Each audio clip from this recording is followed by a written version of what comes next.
In this video, I'm going to be talking to you about how to set up custody and parenting time for the first time.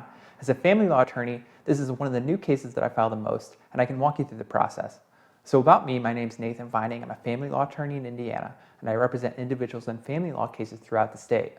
By the end of this video, you should understand more about the process of establishing paternity and how to set up custody and parenting time in Indiana. So if you're looking to file this kind of case, the first thing to do is determine if a paternity affidavit was signed after the birth of the child. This establishes who is the father and creates the parent-child relationship. With a new paternity case, you usually have an initial hearing where the court determines if DNA testing is needed, or if not and the parties agree to paternity, the court orders some initial temporary parenting time order. From there, the court usually orders the parties to mediation, and if you can't come to a final agreement, you would go to a final contested custody hearing. And by the end of the paternity case, you should have an order establishing legal custody, physical custody, parenting time, and it handles other matters like health insurance and child tax credits. So you may be wondering, how does the court determine matters like custody and parenting time?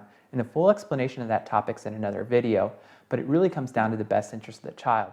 And a lot of courts also use the Indiana Parenting Time Guidelines, which is a standard amount of parenting time that a non-custodial parent would receive.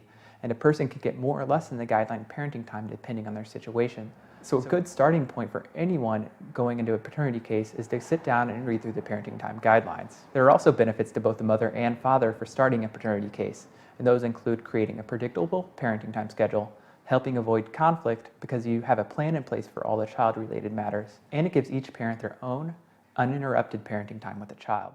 So now you should know a bit more about what establishing parenting time would look like. If you need help or have questions, you should follow my page because you can find more information about custody and parenting time. And you can also give me a call. I'd be happy to answer any questions you have.